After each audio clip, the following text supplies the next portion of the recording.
This is Ticats Today.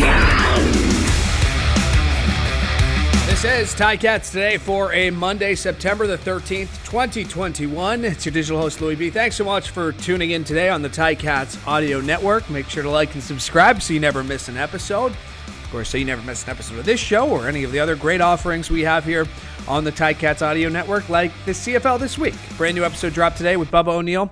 He's joined by an all-star group of reporters and insiders from around the league today, joined by the CFL on TSN's Kate Burness, CFL on TSN's Matthew Shinetti, and Fan 960's Pat Steinberg, who also contributes to CFL.ca. So a great show. Wherever you're checking out this one, make sure to check out the CFL This Week. Episode 4 dropped today on the Ticats Audio Network.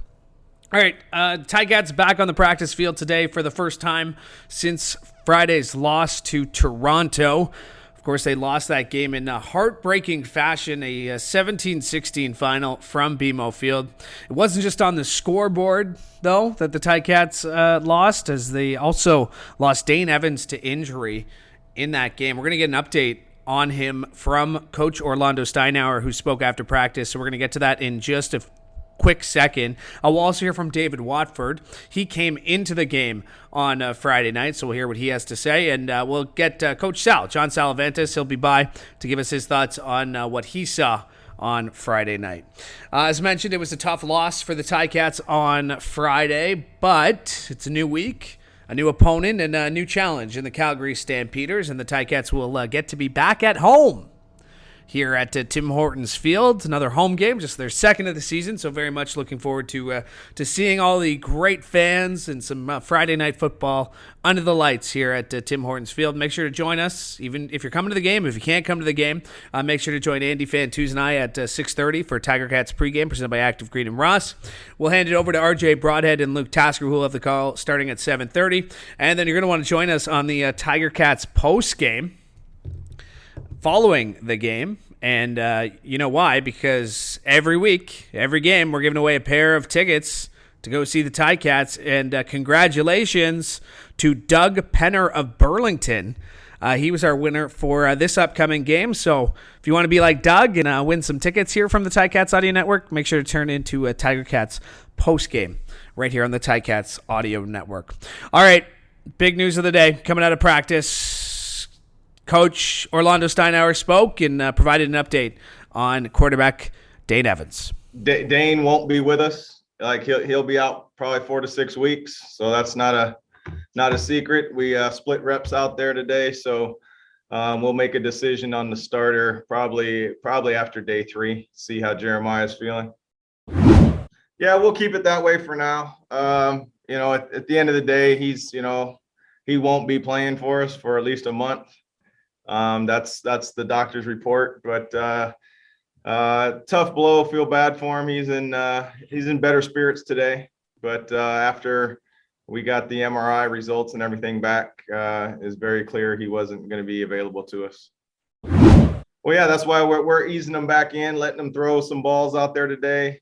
Both quarterbacks will obviously suit. And then we'll, just depending on how he feels is how we'll make our decision. Well, I'm happy for them. It's for DeVere and for Braylon to be out there. It's it's been a long time for them, and they've been doing stuff on the side, but to actually have their jersey and helmets on, I know it's a huge lift for them, and it's a lift for the team. It brings some good energy out there, and I'll be anxious to see how they feel in the morning. Speedy obviously needs the day. He'll be a late decision for us. And Teddy, most of the time, if you've been around here, he usually doesn't practice day 1, and that dates back to last year actually. So we'll see what happens with him.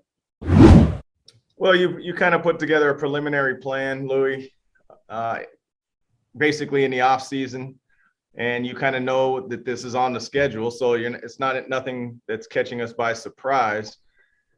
With that being said, you just don't know, how you're going to feel, who's going to be healthy, who can practice, and that sort of thing. So you kind of have to be fluid with and be able to adjust on the fly. And so for us, we knew that we're going to play basically a couple of games in about however many days, 8 or 9 days now. and we'll be ready to go. Right. Like I said, we're actually excited. We had a great day of practice. Thought the energy, not just the energy, but the execution was good. We just need to continue to stack those days. So all I'm saying to you here, Louie, is that, after this game, we'll evaluate and we'll see how much, if at all, we'll practice next week. Well, I think we're gaining experience and information. It's just we haven't really been able to field, like most teams, we haven't really been able to field the same lineup consistently. So if that's the way it's going to be, then we're going to have to find a way to get it done down the stretch, and I'm just looking forward to that challenge. That is Ticats head coach Orlondo Steinauer providing an update on quarterback Dane Evans, who will be out 4 to 6 weeks with a lower body injury. So a tough blow for the Ticats. Dane obviously was having a good season, and tough loss for the Ticats, but they have confidence in David Watford, and who knows, we might even see Jeremiah Masoli. You heard Coach there say that Masoli will dress, and we'll have to keep an eye on that as practice develops. I'll let you know, I did see Jeremiah Masoli throwing a football today. Was throwing it pretty well. Jalen Acklin mentioned it on his post-practice scrum. He saw him throw a couple 50-yard bombs downfield. So if you miss any of the scrums, if you want to get the full scrums from post-practice, you can always go to ticats.ca. That way we'll post the full versions. Of course, here on the show, we play a couple of clips that I think are relevant. But if you want to hear the full comments, you can always go to ticats.ca. And that's where you'll be able to find this one, too. Had a chance to catch up with David Watford after practice, and here's what he had to say today. It just feels like, just being familiar with the guys, familiar face, knowing Tommy and his offensive schemes and what he likes to do, and, just them having faith in me to, bring me back, and me being in a position to, have to come in and help in any way I can. So it's been pretty good. Man, I love them dudes, man. From the bottom of my heart, I got genuine love for, Dane, Masoli, and Tommy. Like, they've helped me tremendously as a player, as a person. And, I've known Dane since, 2017. We were in Philadelphia together when I was playing receiver and he was a quarterback. So we had built a relationship then, and just been able to come up here and, continue to grow in that relationship that we have, and just getting to know Jeremiah and him, just they help me with everything, whatever I need. They've been nothing but, helpful and beneficial to my growth. And we just all just push each other and just want the best for each other. So it's been nothing but love, man. I really appreciate those guys. Oh man, it's every quarterback loves having, weapons that he can get the ball out of his hands to, and just let them go do what they do. Let them go make plays. And, we have weapons across the board at every position, and guys like Tim, guys like Steve, you know what I'm saying? A bunch of the new guys, getting ready to get, some of the other guys back, and just working everybody in, man. It's fun, man. It's like having a bunch of sports cars. You get to drive a different car every week. You get to just pick what you want and, let them go do their thing. So it makes it a lot easier on the quarterback.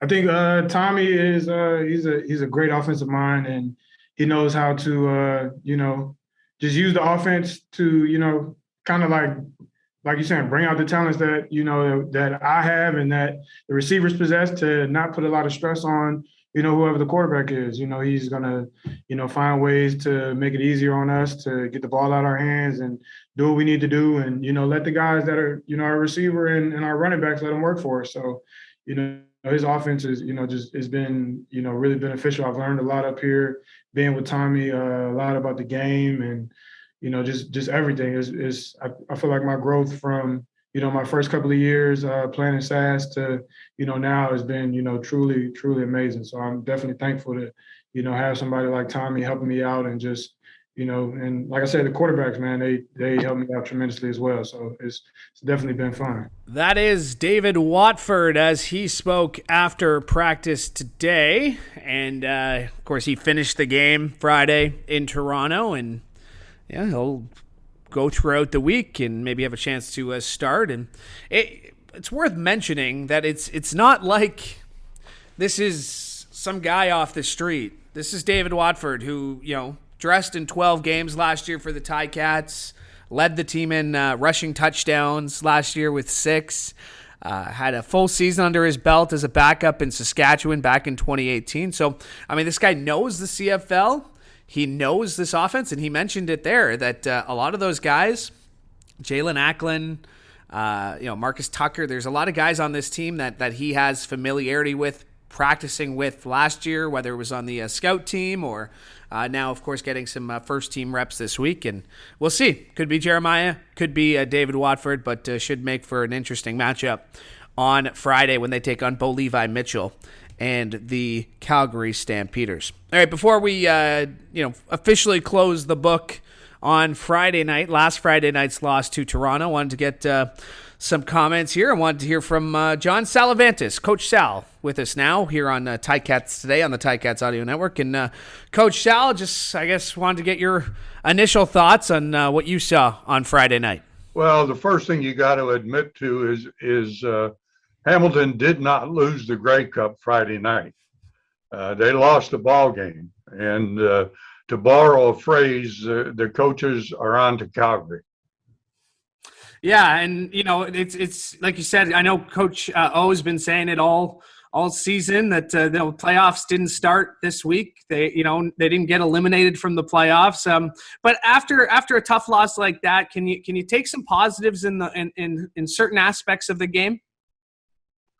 Yes, you can always take positives. Win, lose, or draw, you can take positives from a game. But at the same time, when you show that you can't handle a blitz, then every defense you face will blitz you. It's like, a punter. He gets one block. He's got to expect the next team that he plays is going to go for the block again. So, I really felt like the Ticats went in with a very poor, and I want to phrase this properly, but a poor offensive game plan, if you will, because they did not adjust on offense. You can win a ball game if you can win 2 out of the 3 offense, defense, or special teams. I really felt like the Hamilton team lost 2 out of that 3 Friday night in Toronto. Yeah, and Michael Damagala missing the point after, obviously upsetting. And I did want to talk about, you mentioned the blitz, because, the offensive line was a subject of the first couple of games. We were talking about them. It seemed like they were starting to get some continuity. What did you see specifically from the offensive line that, Dane was scrambling really from the beginning? What did you take away from that? Well, 2 things. Number one, they didn't handle the speed on the outside. The tackles were on their back foot, let's say, offensively against the rush ends, the 2 ends that were coming. Second to that, Toronto made Earl, that's Erlington, Sean Thomas Erlington, they made Earl a blocker instead of a runner and receiver. He touched the ball only 6 times in that ball game, 4 times on a rush. Once he got a TD out of it, but the other 2 times, 3 times he got nowhere basically in the run game. You cannot win football games unless you can rush the ball 12 to 15 and hopefully more than 15 times a game. Yeah, and I think they only finished the game. I think it was either 7 or 8 rushes, and most of those came from Dane Evans' scrambles that he had to turn into rushes. To that point, obviously Dane Evans, he's not practicing today. We'll get an update on him this week, but the Ticats, they're kind of in tough right now at the quarterback position. What are you expecting to see from them if it's David Watford on Friday? Well, if it's Watford, it's a big disadvantage to Watford because he hasn't been in camp long enough. And I say camp, he hasn't been with the Ticats long enough to pick up everything they want to do. So it may work in favor of the offense if they will cut down on what they're trying to do and give David Watford the things he can do. So in that respect, it may work out. Now, I don't know where Jeremiah figures into this program at this time, what his injury is. We don't know what Evans' injury is. So everything is speculation, and I won't be at practice until Tuesday. So it's very difficult for me to get an assessment of what David Watford will be asked to do. Oh, well, looking forward to seeing you down here tomorrow on Tuesday. But I wanted to get to something that, again, one of the positives I think you could take was the defense. And yes, I'm sure Tunde Adeleke is going to want that late drop back. He made a great play to get his hands on it, but probably could have taken it back the other way. But I mean, you've been talking about the secondary a lot this season. They seem to continue to gel, and we're seeing really strong performances from those guys back there. I thought the defense played well enough to win the ball game. I mean, they got the turnovers. They got the late turnover that they had to have to give themselves an opportunity, number one, to tie the ball game, and number two, go to overtime and win the ball game. I think the defensive secondary is flying around at a very high level. The thing that bothered me in this ball game was the front. The defensive front allowed the middle linebacker, Knox, to get boxed in and to get blocked. And you can't have that. If the offensive line can get to the second level and block your linebacker, there's going to be running lanes. And I thought White really exposed that interior for that. I think both Teddy Laurent and Wynn only had one tackle apiece in that ball game. I don't expect them to make a lot of tackles, but I do expect them to keep their linebackers clean. Well, Coach Sal, looking forward to seeing you down here tomorrow at practice, and looking forward to your insights on Friday as well. Thanks for doing this. No, you're more than welcome, Louie. Always good to talk to you. My thanks to Coach Sal for stopping by this afternoon, and my thanks to you for tuning into the program as well. You know I appreciate it. Couldn't do the show without you. You can always leave your comments and feedback. You can hit me up on Twitter at Louie B_TV or at Ticats, and be sure to like and subscribe to the Ticats audio network so you never miss an episode of this show, or as mentioned, all the other great shows we have coming up for you this week. A busy week. Quick turnaround again for the Ticats as they're getting set for the Calgary Stampeders on Friday night. So my thanks to you for joining us today. We're back tomorrow, same time, same place for the Ticats Audio Network. I'm Louie B, hoping you have a great day.